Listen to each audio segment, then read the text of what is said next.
तो hello friends, welcome to एमसीटीआई। आज हम लोग देखने वाले हैं एक्सेल 2019, यानी हमारे जो एक्सेल जो कि हमारे नॉलेज किट में है उसके कुछ क्वेश्चंस। कुछ नहीं, इतने सारे क्वेश्चंस हमें देखने हैं आज। इन सभी क्वेश्चंस को इसी वीडियो में हम कवर करेंगे। लास्ट टाइम हमने देखा था वर्ड के क्वेश्चंस, जिसमें कि हमने वर्ड के हर टॉपिक के कुछ कुछ क्वेश्चन सॉल्व करके दिखाए थे, जिनको देखकर आप बाकी क्वेश्चंस भी सॉल्व कर सकते हैं। ठीक है, लाइकवाइज मैंने विंडोज़ के भी क्वेश्चन सॉल्व किए हुए हैं। अगर आपने वो वीडियोज़ नहीं देखे हैं तो प्लीज़ जाके वो वीडियोस भी चेकआउट कीजिए, सो दैट आपका प्रैक्टिस एकदम फर्स्ट क्लास हो जाए। अब आगे बढ़ते हैं इस वीडियो के साथ, जिसमें हमें सॉल्व करना है एक्सेल के क्वेश्चंस। और एक्सेल में होम टैब वगैरह शुरू होने से पहले हमारे पास कुछ एडवांस फार्मूला के क्वेश्चंस हैं, जिनको कि आपको सॉल्व करना है।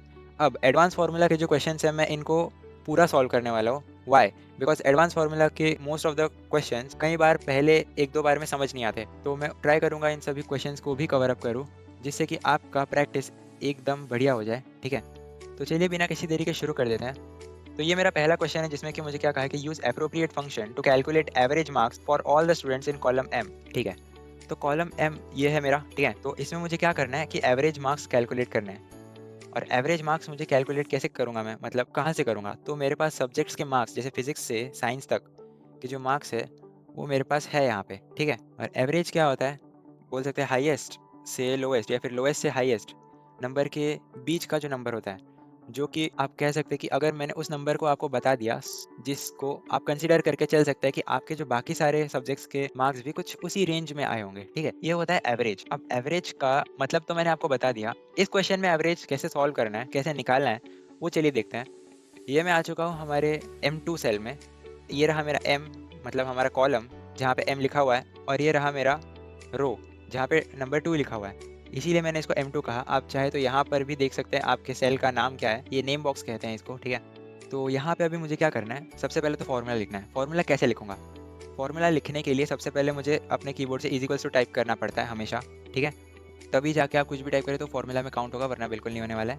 वो जस्ट एक कैरेक्टर जैसा काउंट होगा एक्सेल में। ठीक है, तो अब ये मैंने लिखा एवरेज। एवरेज जो फॉर्मूला है वो मेरे सामने आ चुका है। मैं इस पे डबल क्लिक करता हूँ। ठीक है, डबल क्लिक करने के बाद ये कुछ ऐसा अपीयर हो रहा है आपके सामने। अब जब भी आपके सामने ऐसा अपीयर हुआ, इसका सिंपल मतलब ये है कि आपको अब इस ब्रैकेट के बाद आपके जो नंबर्स हैं, जो सेल्स, जो सेल रेंज क्या होता है? एक सेल से दूसरे सेल तक का जो डिस्टेंस है उसको हम कह सकते हैं सेल रेंज। ठीक है, तो आपको अपने सेल रेंज को सिलेक्ट करना है, मतलब कहाँ से कहाँ तक आपको जाना है एवरेज निकालने के लिए, या फिर आप एवरेज कहाँ से कहाँ के बीच का निकालना चाहते हैं। अब मैंने इतने अच्छे से समझाया है, तो आई होप आपको समझा होगा। अब मैं करके दिखा देता हूँ कैसे करना है। अब ये देख लीजिए, मुझे यहाँ से फिजिक्स से साइंस तक जाना है। तो मैं यहाँ पे सिलेक्ट करके पूरा होल्ड करूँगा अपने लेफ्ट बटन को माउस के, और फिर वहाँ से यहाँ तक पूरा ड्रैग किया मैंने। ड्रैग करने पर आप देख सकते हैं कि ये पूरा सिलेक्ट हो चुका है। अब सिलेक्शन यहाँ पे भी शो हो रहा है, मेरा सेल रेंज E2 सेल से K2 तक। ये रहा मेरा E2 और ये रहा मेरा K2। यहाँ से यहाँ तक का मुझे एवरेज निकालना है। ठीक है, अब मैं अपने कीबोर्ड से ब्रैकेट क्लोज करके सिंपली इसको कर दूंगा एंटर। एंटर प्रेस करने के बाद आप देख सकते हैं कि मेरे सेल में M2 सेल में 51 लिख के आ गया। इसका अर्थ ये है कि आपका एवरेज आ चुका है। अब आपको पूरा एवरेज निकालना, मतलब M कॉलम का एवरेज निकालने का है। ठीक है, तो मैं यहाँ पे वापस सिलेक्ट करूँगा। सिलेक्ट करके मुझे अपने कर्सर को कुछ ऐसा लाना है जिसमें कि मुझे सिर्फ एक प्लस का साइन दिखता है, और वो प्लस का साइन आपको अपने जो सिलेक्शन वाला सेल, मतलब आप अभी जैसे मैंने इस सेल को सिलेक्ट किया है, तो यहाँ पे जब मैं एकदम कॉर्नर पे लेकर आऊँगा मेरा कर्सर ऐसा बन जाएगा। ऐसा बनने के बाद मुझे सिंपली अपने माउस से लेफ्ट क्लिक करके होल्ड करना है एंड देन ड्रैग करना है नीचे तक। नीचे तक मैंने ड्रैग किया तो आप देख सकते हैं कि जो मेरा फॉर्मूला है वो पूरे M2 से M21 सेल तक इतने रेंज में वो अप्लाई हो चुका है। ठीक है, मतलब मैंने एवरेज निकाल दिया इन सभी स्टूडेंट्स का, यहाँ से यहाँ तक के मार्क्स का। ठीक है, चलिए ये क्वेश्चन तो सॉल्व हो चुका है। उम्मीद करता हूँ आपको समझा होगा। अगर नहीं समझा तो आप एक बार वापस से रिव्यू कर सकते हैं इस पार्ट को। अब मैं यहाँ पे कर देता हूँ सबमिट। तो नेक्स्ट क्वेश्चन कुछ ऐसा है कि use appropriate formula to calculate stock quantity for each particular in the cell range H3 to H12। H3 मतलब ये रहा मेरा H, ये रहा मेरा 3। ठीक है, H3 से H12 तक मुझे स्टॉक क्वांटिटी कैलकुलेट करना है। कैसे कैलकुलेट करेंगे? अब मैं आपको डिफाइन करके बताता हूँ आपको इसको सॉल्व कैसे करना है, लेकिन उससे पहले हमें समझना पड़ेगा क्वेश्चन का मतलब क्या है। ठीक है, क्वांटिटी इन स्टॉक, इसका मतलब हमारे पास अब आप अगर पूरे टेबल को अगर आप देखेंगे तो आपको समझेगा कि जिसने भी ये टेबल बनाया है उसने नोटबुक टोटल 200 क्वांटिटी में लिए थे, 200 नोटबुक्स खरीदा था उसने। ठीक है, ये उसका प्राइस इन रुपीस। अब ये 16 रुपए जो आपको यहाँ पे दिख रहे हो 200 नोटबुक्स का नहीं है, एक नोटबुक का 16 रुपये, ठीक है। और ये टोटल प्राइस वगैरह तो बाद की बात है, लेकिन हमें सिंपली करना क्या है, यहाँ पे उतना देखते हैं सबसे पहले तो ये 200 नोटबुक्स मैंने खरीदे थे, मान लीजिए 2015 जनवरी में मेरा 100 नोटबुक सेल हो गया। फरवरी के महीने में 34 नोटबुक्स ही सेल हुआ। Quantity in stock, total notebook जो मेरे पास अभी बचे हैं कितना है, क्वांटिटी मतलब कितना हमने लिया था, वो इन स्टॉक मतलब हमारे पास कितना अवेलेबल है, ठीक है। अब नॉर्मली मैथमेटिकल वे में आप सोचे अगर, तो क्या करेंगे, सबसे पहले मैं जनवरी और फरवरी यानी हमारा जो सेल हुआ है उसको मैं ऐड कर दूंगा, प्लस कर दूंगा। प्लस करने के बाद जो भी आंसर आएगा उस आंसर को क्वांटिटी जो मैंने एकदम स्टार्टिंग में लिया था, जैसे यहाँ पे 200 है, उससे माइनस कर दूंगा। अगर आपको ये चीज़ नहीं समझा है तो प्लीज़ वापस पीछे जाइए कुछ सेकेंड्स एंड वापस पूरा सुनिए जैसा मैंने कहा है, ठीक है। तो चलिए अभी सॉल्व करके देखते हैं कि इसको सॉल्व कैसे करेंगे। अब हर बार की तरह सबसे पहले तो इज इक्वल टू टाइप करेंगे। इज इक्वल टू टाइप करने के बाद मैं सबसे पहले अपने क्वांटिटी को सिलेक्ट करूंगा। क्यों? बिकॉज मुझे अब मैंने एकदम स्टार्टिंग में 200 नोटबुक लिए हुए थे, ठीक है। तो उसमें से ही मुझे घटाना पड़ेगा ना, कितना घटाना है या फिर कितना घटा है और कितना बचा है मेरे पास, वो मुझे अगर देखना है तो उसमें से ही देखूंगा ना मैं। इसीलिए पहले 200 को हम लोग सिलेक्ट करेंगे हमारे C3 सेल को, उसके बाद माइनस का सिंबल देंगे एंड देन ब्रैकेट ओपन करेंगे। ब्रैकेट ओपन करने के बाद जनवरी वाला जो है हमारा सेल, उस पर क्लिक करके प्लस लिखेंगे। देन फरवरी वाले सेल को सिलेक्ट कर देंगे। सिलेक्ट करने के बाद ब्रैकेट क्लोज। ये जो है मैंने यहाँ पे जो लिखा हुआ है सिलेक्ट कर करके वो अपने आप आया है जो, बस इतना ही है मेरा फॉर्मूला। जस्ट मुझे यहाँ पे अब एंटर प्रेस करूँगा मैं और मेरा आंसर आ जाएगा। आई होप आपको मैंने कैसे किया वो सब समझा होगा, ठीक है। अब मैं एंटर प्रेस करता हूँ, आप देख सकते हैं कि 66 लिख के आ गया। अब इसको मैं यहाँ पे वापस ड्रैग करूँगा नीचे तक, H12 तक। ड्रैग करने के बाद आप देख सकते हैं कि हर सेल में मेरा जो क्वांटिटी इन स्टॉक का सोल्यूशन आ चुका है। अब यहाँ से कर देते हैं सबमिट। तो जो थर्ड क्वेश्चन है मेरे सामने, क्या है कि calculate total marks for all students in column L and then using if function display remark as good if total marks are less than 600 and very good if total marks are greater than or equal to 600, ठीक है। अब यहाँ पे मुझे अपने question को पहले तो दो पार्ट में डिवाइड करना है समझने के लिए। कैसे समझेंगे हम लोग? देखिए, अगर आप पहला सेंटेंस पढ़ेंगे तो हमें जस्ट कुछ स्टार्टिंग के ही वर्ड्स में ये बताया गया कि हमें कैलकुलेट टोटल मार्क्स, यानी मार्क्स जो है हमारा उसको टोटल कैलकुलेट करना है, ठीक है। उन सबका टोटल कैलकुलेट करना है सबसे पहले। क्वेश्चन का सेकंड पार्ट ये है कि हमें इफ फंक्शन यूज करके अगर कम हुआ 600 से तो गुड एंड अगर ज़्यादा हुआ तो वेरी गुड, ये शो करके दिखाना है, ठीक है। और कहाँ शो करना है? रिमार्क में। अब चलिए इसको सॉल्व कैसे करेंगे सबसे पहले वो समझते हैं। टोटल निकालना है मतलब सिंपली क्या, ऑफ कोर्स हम लोग प्लस ही करेंगे ना सबका। तो प्लस करने के लिए मैं यहाँ सेल सिलेक्ट करूँगा। सेल सिलेक्ट करने के बाद is equals to sum function use करूँगा मैं। ये रहा मेरा सम फंक्शन, ये ब्रैकेट ओपन हो चुका है। अब मैं क्या करूँगा, फिजिक्स से लेकर साइंस तक पूरा सिलेक्ट करूँगा। क्यों? बिकॉज यहाँ से यहाँ तक ही मुझे कैलकुलेट करना है, इसके आगे इसके पहले वाले कैलकुलेट नहीं होने वाले, ठीक है। ध्यान में रखिए कि जितना आपको सॉल्व करना है उतने ही रेंज को आपको सिलेक्ट करना है। पूरा पूरा रेंज या फिर पूरा रो को सिलेक्ट करेंगे तो गलत हो जाएगा, ठीक है, वो काउंट ही नहीं कर पाएगा। तो यहाँ पे मैं फिजिक्स पे आकर पूरा ड्रैग करता हूँ अपने साइंस तक, यानी सेल E2 से सेल K2 तक ड्रैग किया मैंने। आप देख सकते हैं यहाँ पे लिख के भी आ गया। ब्रैकेट क्लोज करके यहाँ पे मैं प्रेस करूँगा एंटर और फिर वापस उसी सेल पे आके ये मैंने किया ड्रैग एकदम लास्ट तक। अब ये जो है मेरा टोटल आ चुका है। अब ये मेरा पहला पार्ट जो है क्वेश्चन का वो सॉल्व हो गया है। इफ फंक्शन हम यूज कैसे करना है, अब यहाँ पे हम सेल को सिलेक्ट करेंगे सबसे पहले, then is equal to type करके लिख देंगे इफ। ये मैंने इफ फंक्शन सिलेक्ट किया यहाँ से। यहाँ पे अब मुझे क्या करना है, इसको हम लोग आर्ग्यूमेंट्स कहते हैं ये सबको, ठीक है। याद रखिए इन सबको क्या कहते हैं हम लोग, आर्ग्यूमेंट्स। अब पहला आर्ग्यूमेंट क्या है, लॉजिकल टेस्ट। लॉजिकल टेस्ट मतलब मेरा जो वैल्यू जिसको मैं कंसिडर करके रिमार्क देने वाला हूँ, मतलब इनमें से किसी भी स्टूडेंट्स को अगर 600 से कम मिला है मार्क्स, टोटल मार्क्स उनका अगर 600 से कम है तो मैं यहाँ पे क्या लिखूंगा, गुड। और अगर 600 से ज्यादा है तो मुझे यहाँ पे लिखना है वेरी गुड। तो अभी हमने यहाँ पे कंसिडर किसको किया, 600 को ना, मतलब 600 के बेसिस पे हमें गुड या फिर वेरी गुड चेक करना है, ठीक है। वैसे ही लॉजिकल टेस्ट का मतलब मेरा वैल्यू क्या होगा जिसको कि देखकर मुझे कंसिडर करना है। तो जो 600 है वो हमारा ऐसा वैल्यू है जिसको देखकर हमें गुड या फिर वेरी गुड लिखना है, उससे अगर ज्यादा या फिर कम हुआ तो। लेकिन ज्यादा या कम कहाँ से होगा, मार्क्स से ही होगा ना। 600 से 357, अभी आप देख सकते हैं, आप पहला सेल जो है 357 लिखा हुआ है। 600 से 357 कम है तभी तो मैं यहाँ पे गुड या वेरी गुड दे सकता हूँ। तो ये जो 357 है ये सिलेक्ट करना पड़ेगा ना मुझे, ठीक है। आई होप आपको समझा होगा। तो मैं यहाँ पे सिलेक्ट कर देता हूँ 357 यानी हमारा L2 को। तो अब मैंने यहाँ पे सिलेक्ट कर दिया, आप देख सकते हैं L2 लिख के आ गया। L2 यानी मेरा जो 357 है वो किससे कम है या फिर किससे ज़्यादा है, तो यहाँ पे मुझे क्या लिखना पड़ेगा, 600। लेकिन 600 को डिनोट कैसे करेंगे हम लोग, कम है या ज़्यादा है, तो यहाँ पे मैं दे दूंगा लेस देन साइन। जैसे ही मैंने लेस देन साइन दिया, यहाँ पे मुझे टाइप करना है 600। अब मैंने जो इतना टाइप किया है इसका मतलब ये है कि 600 से अगर मेरा वैल्यू जो कि मेरे L2 सेल में लिखा हुआ है वो कम हुआ तो क्या? इतना, ठीक है? सिर्फ इतना है। आगे मैं बताता हूँ आगे क्या है। अब यहाँ पे मैं कॉमा टाइप करूँगा।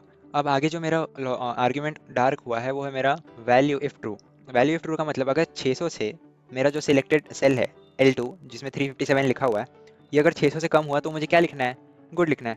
तो अगर ये जो कंडीशन, अब इसको मैं कंडीशन बोलूँगा ना, क्योंकि यहाँ पे मुझे शर्त रखा है मैंने कि 600 से कम या फिर ज़्यादा होना चाहिए। तो अगर मेरा ये कम, अब यहाँ पे मैंने कम दिया है, ठीक है? अगर 600 से कम हुआ तो 600 से अगर कम हुआ तो यहाँ पे ट्रू होगा, अगर 600 से ज़्यादा हुआ तो फॉल्स होगा। तो अब 600 से अगर कम है तो मुझे क्या लिखना है? गुड। क्यों? बिकॉज़ यहाँ पे लिखा हुआ है गुड, क्वेश्चन में हमें वैसे ही लिखने कहा है। तो अब हमें सिंपली गुड नहीं लिख देना है, यहाँ पे क्या करना है? डबल इन्वर्टेड कॉमा ओपन करना है, फिर गुड टाइप करेंगे एंड देन क्लोज करेंगे। इसके बाद वापस हम देंगे एक कॉमा, जिससे कि मेरा वैल्यू इफ फॉल्स वाला जो आर्गुमेंट है वो डार्क हो जाएगा, वो सिलेक्ट हो जाएगा। वैल्यू इफ फॉल्स मतलब ये जो कंडीशन है मेरा ये गलत हुआ, मतलब अगर 600 से ज़्यादा हो गया, यहाँ पे मैंने कम बोला है, अगर 600 से ज़्यादा हुआ तो क्या? वेरी गुड, यहाँ पे लिखने का है वेरी गुड, ठीक है? तो सिंपली हम वापस डबल इन्वर्टेड कॉमा ओपन करेंगे, टाइप करेंगे वेरी गुड, देन कर देंगे डबल इन्वर्टेड कॉमा क्लोज और फिर करेंगे ब्रैकेट को भी क्लोज। ये हो गया। अब करेंगे एंटर। एंटर करने के बाद आप देख सकते हैं यहाँ पे गुड आ गया। अब मैं यहाँ पे सिंपली इसको ड्रैग करूँगा। अब देख सकते हैं कि हर एक में गुड आया। अब आप कहेंगे गलत भी हो सकता है, पर नहीं, यहाँ पे गलत नहीं हुआ है, बिकॉज वेरी गुड भी आया है। ठीक है, तो ये क्वेश्चन मैंने सॉल्व करके आपको दिखा दिया, अच्छे से समझाने की भी कोशिश की। उम्मीद करता हूँ कि आपको ये समझा होगा। चलिए कर देते हैं सबमिट। अब फोर्थ क्वेश्चन क्या है? Use appropriate formula to calculate total price of each particular in the cell range E3 to E12। इसमें इस बार मुझे कोई क्वांटिटी इन स्टॉक को कैलकुलेट नहीं करना है, इस बार सिर्फ मुझे टोटल प्राइस कैलकुलेट कर देना है। अब आप कहेंगे कि टोटल प्राइस कैसे कैलकुलेट करेंगे भाई? अभी तक तो हमने प्लस माइनस सीखा है, मल्टीप्लिकेशन तो आता ही नहीं। मल्टीप्लिकेशन अब क्यों? सिंपल सी बात है, मल्टीप्लिकेशन मतलब क्या? जितना भी मैंने नोटबुक खरीदा है उसको मुझे जितने, एक नोटबुक जितने रुपए में खरीदा है, और मैंने जितने नोटबुक खरीदे, लाइक यहाँ पे एक नोटबुक अगर 16 रुपए का है, मैंने 200 नोटबुक खरीदे, तो 16 को मल्टीप्लाई करूँगा 200 से, जिससे कि मुझे पता चलेगा कि मेरा 200 नोटबुक का प्राइस कितना है। ठीक है, यहाँ पे हम टाइप करेंगे इज इक्वल्स टू टाइप करने के बाद मैं यहाँ पे क्या सिलेक्ट करूँगा? 200। 200 क्यों? बिकॉज ये मेरा क्वांटिटी है, मतलब मैंने कितने नोटबुक्स है मेरे पास, ठीक है? और एक नोटबुक का प्राइस 16 है, तो मैं इसको मल्टीप्लिकेशन करना है ना मुझे। यहाँ पे मल्टीप्लिकेशन करने के लिए Shift+8 प्रेस करेंगे हम लोग। ये जो आपके सामने स्टार अपीयर हुआ है इसको हम लोग एस्टेरिस्क कहते हैं। इस सिंबल का मतलब ये है कि अब आप मल्टीप्लिकेशन यूज़ करेंगे, ठीक है? देन मैं यहाँ पे क्या सिलेक्ट करूँगा? प्राइस इन रुपीज़ वाले कॉलम में 16 रुपीज़ यानी D3 को, ठीक है? इसको मैंने सिलेक्ट कर दिया। अब कर देते हैं एंटर। आप देख सकते हैं कि 3200 टाइप होके आ चुका है। अब यहाँ से सिंपली हम कर देंगे इसको ड्रैग, जिससे कि मेरा फॉर्मूला ऊपर से नीचे तक, लाइक E3 से E12 तक अप्लाई हो चुका है। ये क्वेश्चन भी मेरा सॉल्व हो चुका है। कर देते हैं सबमिट। तो अब हम यहाँ पे आ चुके हैं, जिसमें 6th क्वेश्चन मुझे क्या कहा है कि in the given spreadsheet use appropriate function to show average marks of each student in the cell range L4 to L13। ठीक है, सो एवरेज मुझे कैलकुलेट करना है। एवरेज कैसे कैलकुलेट करना है ये मैंने ऑलरेडी आपको पिछले क्वेश्चंस में बताया हुआ है, ठीक है? तो यहाँ पे अभी मैं ज़्यादा एक्सप्लेनेशन ना देके फटाफट सॉल्व करके दिखा देता हूँ आप। इज इक्वल टू टाइप करना है। इज इक्वल टू टाइप करने के बाद एवरेज टाइप करेंगे, और फिर यहाँ से यहाँ तक, यानी अपने सेल रेंज E4 से J4 तक सिलेक्ट करके एंटर प्रेस कर देंगे, और फिर अपने इसको ड्रैग कर देंगे, ड्रैग करके कर देंगे सबमिट। 7th क्वेश्चन में मुझे क्या कहा है कि in the given spreadsheet use appropriate function to show total marks of each student in cell range K4 to K13। तो अब टोटल मार्क्स कैलकुलेट करना तो ऑलरेडी हमने देखा ही हुआ है। यहाँ पे भी हम लोग फटाफट सॉल्व करते हैं। यहाँ पे हम लोग क्या लिखेंगे? सम, और फिर अकाउंट 1 से एडवर्टाइज तक कर देंगे सिलेक्ट, और फिर करेंगे एंटर। एंटर करके करेंगे ड्रैग और फिर सबमिट। तो ये हम आ चुके हैं 8 क्वेश्चन पे, जिसमें कि मुझे कहा है calculate total marks of first student by using appropriate function in cell K4 and replicate the same formula to cell range K5 to K13। Same हमें क्या करना है? टोटल मार्क्स ही कैलकुलेट करना है। जस्ट इसके पहले वाले क्वेश्चन में हमने सॉल्व किया था टोटल मार्क्स कैसे कैलकुलेट करना है, ठीक है? तो ये जैसे कि आप देख सकते हैं मैं यहाँ पे कर रहा हूँ एंटर, और फिर यही रेप्लिकेट करूँगा इस फॉर्मूले को मैं एंड तक, और फिर कर दूंगा सबमिट। तो 9th क्वेश्चन में मुझे क्या कहा है कि calculate total expenses in the cell range M6 to M12। ठीक है, तो M6 पे आएंगे सबसे पहले, और फिर वापस सम फंक्शन यूज़ करेंगे हम लोग, और फिर यहाँ से यहाँ तक कर देंगे सिलेक्ट एंटर। आप देख सकते हैं हर एक में आपका वैल्यू आ चुका है टोटल एक्सपेंसेस का। कर देते हैं सबमिट। जो लास्ट का क्वेश्चन है ये थोड़ा सा अलग है, हो सकता है कि कुछ लोग कंफ्यूज हो जाए इसमें, क्योंकि इसमें क्या कहा है कि in the given spreadsheet use if function in cell N4 and show result true if the value in cell J4 is greater than 50। अब यहाँ पे हमें मतलब इफ फंक्शन तो यूज करना ही है, लेकिन यहाँ पे इफ फंक्शन का दोनों वैल्यूज यानी true value and false value नहीं दिया, हमें सिर्फ ट्रू वैल्यू दिया है। और ट्रू वैल्यू का कंडीशन क्या है कि J4 में जो कुछ भी होगा वो आपका 50 से बड़ा होना चाहिए, ठीक है। तो देखते हैं कैसे सॉल्व करना है। अभी सबसे पहले तो N4 पे आ जाते हैं, क्योंकि सेल यहाँ पे N4 कहा है। इज इक्वल टू के साथ टाइप करेंगे हम लोग इफ फंक्शन। अब लॉजिकल टेस्ट का जो आर्ग्यूमेंट है उसमें हमें क्या सिलेक्ट करना है, एडवर्टाइज वाले पार्ट को, J4 हमारा। और फिर कंडीशन क्या है, ग्रेटर देन 50, मतलब मैं ग्रेटर देन साइन दूंगा और फिर यहाँ पे लिख दूंगा 50, then comma, and then double inverted comma के अंदर लिखेंगे हम लोग true, double inverted comma close. अब आप में से कुछ लोग सोचेंगे कि बस इतना ही हो गया, इसके आगे करने की ज़रूरत नहीं है। पर हमें फॉल्स वैल्यू भी भले ही नहीं दिया है यहाँ पे, लेकिन हमें यहाँ पे फॉल्स वैल्यू कुछ ना कुछ देना है। तो ट्रू का ऑपोजिट फॉल्स, ये तो सबको पता ही होता है। तो मैं यहाँ पे सिंपली फॉल्स वैल्यू में लिख दूंगा फॉल्स, ये मैंने टाइप कर दिया है फॉल्स, और फिर ब्रैकेट क्लोज करके कर देता हूँ एंटर, और फिर यहाँ से करेंगे ड्रैग। जैसा कि आप देख सकते हैं कि यहाँ पे कहीं कहीं जगह पे फॉल्स वैल्यू भी था, ठीक है।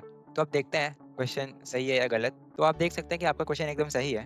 अब इसी के साथ आपका एडवांस फार्मूला के जितने भी क्वेश्चन, यानी टोटल 10 क्वेश्चन थे, वो सॉल्व हो चुके हैं। सो लास्टली थैंक्स फॉर वॉचिंग।